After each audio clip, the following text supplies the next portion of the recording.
Đấy, mong là các lãnh đạo ở trên cao nhìn thấu người dân. Đây là một cái cơ sở. Nhìn thấu lòng người dân để người dân như thế Đấy. nào. Đây gia đình tôi đây. Chính sách. Đấy. Chính sách của cái Từ gì mẹ già con nhỏ ngồi không nói một câu nào này. Các bác muốn làm gì làm đấy. Đấy. Cả người dân không ai hề chống đối cả. Không một người nào chống đối. Gia đình có 26 con người, tổng cộng có bố mẹ sinh được 5 anh em. Bây giờ có cả con cháu 26 người đang sống trên mảnh đất này. Và bây giờ như ông Hoàng Trọng Lợi ông nói câu này, đất này không có một cái đất gì cả. Nếu mà theo áp dụng trên luật lệ của nhà nước thì thu hồi mảnh đất này của khu đô thị Hùng Vương là từ 2004 anh ạ, từ 2004 đến giờ thì là sao?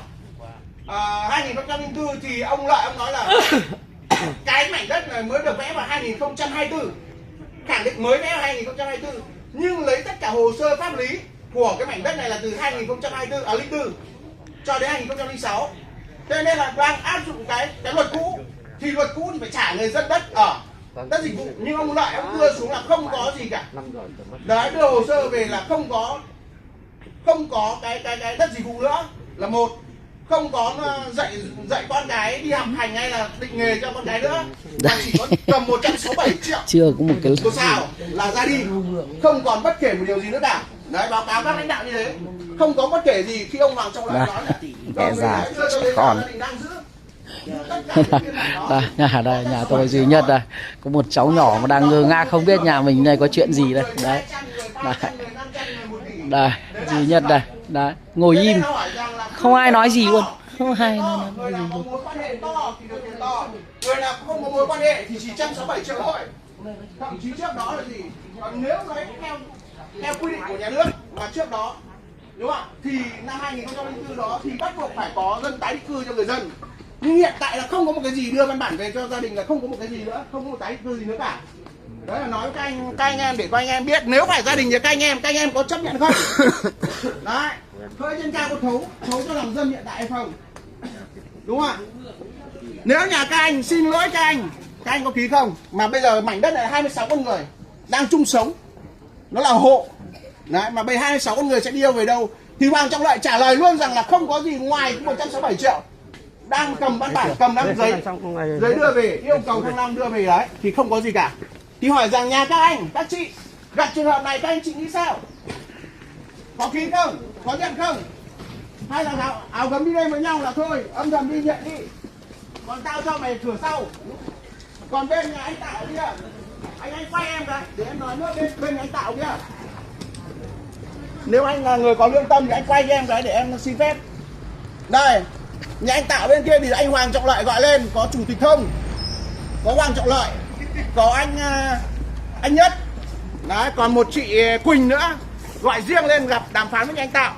Là thôi mày cứ tạm thời lấy đất theo doanh nghiệp đi, là đền nước nhà nước đi.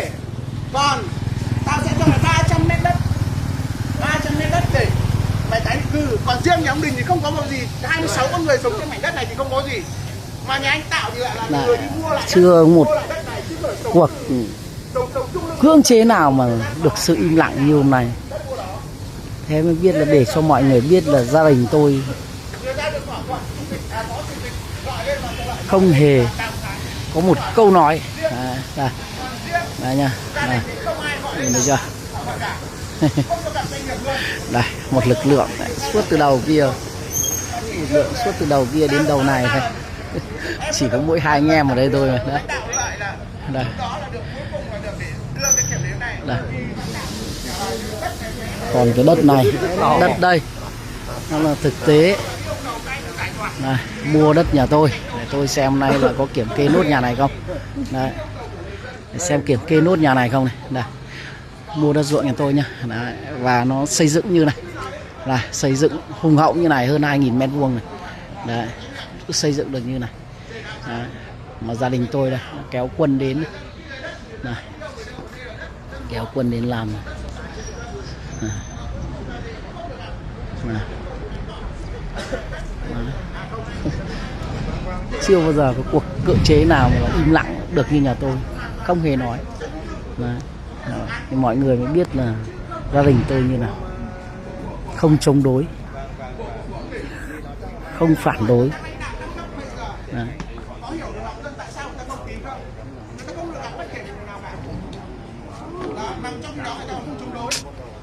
Xin hỏi là các anh em là ở trên, các bác ở trên có nhìn thấu lòng dân hiện tại không? Đấy, anh Hoàng chọn lại trả lời ngắn gọn nó đây là vẽ vào chính thức. Người dân hỏi là anh ơi dự án này là vẽ vào năm bao nhiêu? Thì anh lại trả lời là vẽ vào chính thức là vẽ vào năm 2024. Đấy, vẽ vào đất thương phẩm của tỉnh.